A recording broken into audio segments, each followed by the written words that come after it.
Hi guys, stock market பற்றி ஓரளவுக்கு தெரிஞ்சிருக்கு. ஸோ நம்மளும் அதில் குதிச்சு முத்தெடுக்கலான்னு யோசிக்கிறீங்களா? அப்போ இந்த வீடியோ உங்களுக்கு தான். ஸ்டாக் மார்க்கெட்டில் பாசிட்டிவாக எவ்வளோ விஷயம் தெரியுமோ அதே மாதிரி இன்னொரு விஷயம் இருக்குது, அதை பற்றியும் தெரிஞ்சுக்கோங்க. அதுதான் ரிஸ்க். அது என்ன ரிஸ்க்னு தானே கேட்குறீங்க? ரிஸ்க் என்பது ஸ்டாக் மார்க்கெட்டில் மட்டும் இல்லை. எதில் தான் ரிஸ்க் இல்லைன்னு சொல்லுங்க பார்ப்போம். பைக்கு கார்லாம் ஓட்டுறதுல ரிஸ்க் இல்லைன்னு நீங்கள் நினைக்கிறீங்களா? ஆனால் நம்ம லைஃபுக்கு இதை ஓட்டி கற்றுக்கிறது ரொம்ப முக்கியம்னு எத்தனை பேர் ரிஸ்க்குன்னு பயமுறுத்தினாலும் ரிஸ்க் எடுத்து ஓட்டுறோம்ல. இதை ஓட்டுறதுல ரிஸ்க் இருக்குன்னு ஓட்ட மாட்டேன்னு சொல்ல மாட்டோம்ல. அதே மாதிரி தான் ஸ்டாக் மார்க்கெட் ரிஸ்க்கும். எல்லாரும் ஸ்டாக் மார்க்கெட்னாலே ரிஸ்க்கு லாஸ் இந்த மாதிரி உங்களை பயமுறுத்துறாங்கன்னு அந்த விஷயத்தை பார்த்து பயந்து ஓடி ஒழியக்கூடாது. ரிஸ்க்குனா என்ன, அதை பற்றின டீட்டெயில்ஸ் எல்லாம் தெரிஞ்சுட்டு அதோட ஆழத்தை கணக்கிட்டு அந்த ரிஸ்கை எப்படி தனக்கு சாதகமாக்கி கொள்றதுன்னு முயற்சி பண்ணுறவங்க தான் வெற்றிகரமான ஆளாக முடியும். பேசுறதுக்கெல்லாம் ஈஸியா தான் இருக்கும், ஆனா டெய்லி சென்செக்ஸ் 100 பாயிண்ட் ஏறுதுன்றாங்க இறங்குதுன்றாங்க, பயமா இருக்குதேன்னு சொல்றவங்க நிறைய பேர். அவங்களுக்கு எல்லாம் ஒரே பதில், எப்படி ஒரு வெஜிடபிள் மார்க்கெட்ல டெய்லி வெஜிடபிள்ஸோட விலை ஏறுது இறங்குதோ அண்ட் விலை ஜாஸ்தியாகும் போது நம்ம கொஞ்சமா வாங்கிப்போம், அதே விலை குறையும் போது அதிகமா வாங்குறோம். அதே போலதான் ஏறக்குறைய இதே மாதிரி தான் ஷேர்ஸோட விலையும். அதாவது எப்படி காய்கறிகளோட விலை ஏற்ற இறக்கத்துக்கு இயற்கை காரணிகள், வெள்ளம், வறட்சி, supply and demand, money circulation, கவர்மெண்டோட ரூல்ஸ் அண்ட் ரெகுலேஷன், உலக பொருளாதார நிலைமை, வட்டி ஏற்ற இறக்கம் காரணமா இருக்கோ அதே போலதான் ஷேர் பிரைஸ் ஏற்ற இறக்கத்துக்கும் காரணங்கள் உள்ளது. நீங்க குறுகிய கால இன்வெஸ்டர்ஸா இருக்கும் போதுதான் இந்த தினசரி ஏற்ற இறக்கத்தை நினைச்சு பயப்படணும். தினசரி ஏற்ற இறக்கங்கள் நமது நீண்ட கால பொருளாதார வளர்ச்சியையோ அல்லது ஒரு கம்பெனியோட பினான்சியல் ஸ்டேட்டஸையோ ஆர் வேற பிற நீண்ட கால காரணிகளையோ அடிப்படையா வச்சு அமையறதில்லை. ஆகவே லாங் டேர்ம் இன்வெஸ்டர்ஸ் ஷார்ட் டேர்ம்ல வர ரிஸ்க் பத்தி கவலைப்பட தேவையில்லை. நல்ல ஷேர்ஸ் பார்த்து இன்வெஸ்ட் பண்ணும்போது லாங் டேர்ம்ல பணத்தை இழப்பதற்கான சாத்தியக்கூறுகள் மிக மிக குறைவு. உங்களது குறுகிய கால தேவைகளுக்கு ஆர்டி இல்லைன்னா பிக்சட் டெபாசிட் போன்ற திட்டங்களில் முதலீடு செய்து கொள்றது நல்லது. 5 வருஷம் வரை உறுதியா தேவைப்படாத பணத்தை பங்கு சந்தையில் முதலீடு செய்யலாம்.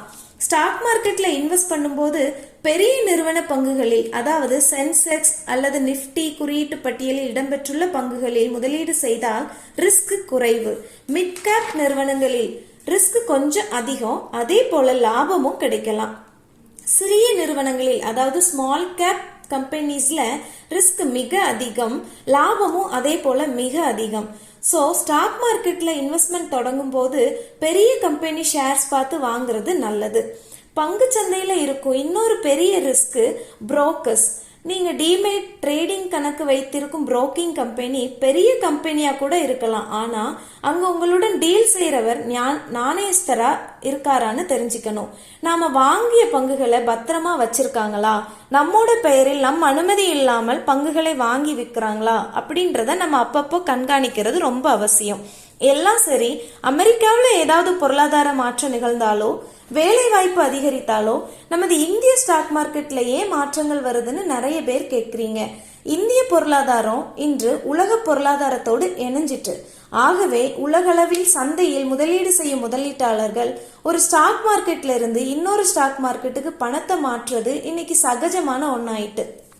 அதுவும் கம்ப்யூட்டர் யுகத்துல சொடக்கு போடும் நேரத்துல பல 1000 கோடிகளை ஒரு நாட்டின் சந்தையில் இருந்து இன்னொரு சந்தைக்கு மாற்றுறாங்க. அவ்வாறு நடக்கும்போது நம்ம ஸ்டாக் மார்க்கெட்ல திடீர் ஏற்ற இறக்கம் ஏற்படுவது சகஜம்.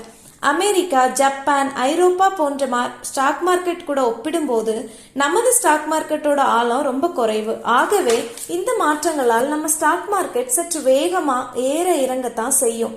சரி, ரிஸ்க் இல்லைன்னா தங்கத்தை அடமானமா வச்சு பங்கு சந்தையில முதலீடு செய்யலாமான்னு பலர் கேட்குறாங்க.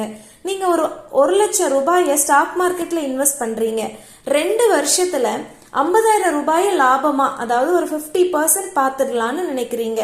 அதற்காக வீட்டில் உள்ள தங்க நகையை எடுத்து சென்று அடகு வைக்கிறீங்க.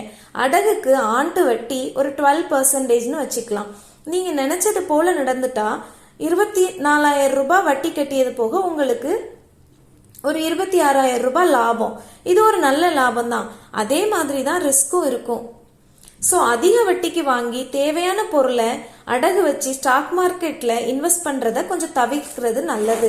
இன்னும் சிலர் நான் வேலையில இருந்து ஓய்வு பெற்றுட்டேன், என்னுடைய மொத்த சேவிங்ஸையும் இதுல போடலாமான்னு கேக்குறீங்க. நிச்சயம் கூடாது. ஒருவருடைய சொத்து மதிப்புல அதிகபட்சமா எத்தனை பெர்சன்டேஜ் வரை ஸ்டாக் மார்க்கெட்ல இன்வெஸ்ட் பண்ணலாம் அப்படின்றதுக்கு ஒரு ஃபார்முலா இருக்கு. அதாவது 100ல இருந்து உங்க வயசை கழிச்சா வரும் பெர்சன்டேஜ் தான் நீங்க ஸ்டாக் மார்க்கெட்ல இன்வெஸ்ட் செய்யலாம் அப்படின்ற ஒரு இது.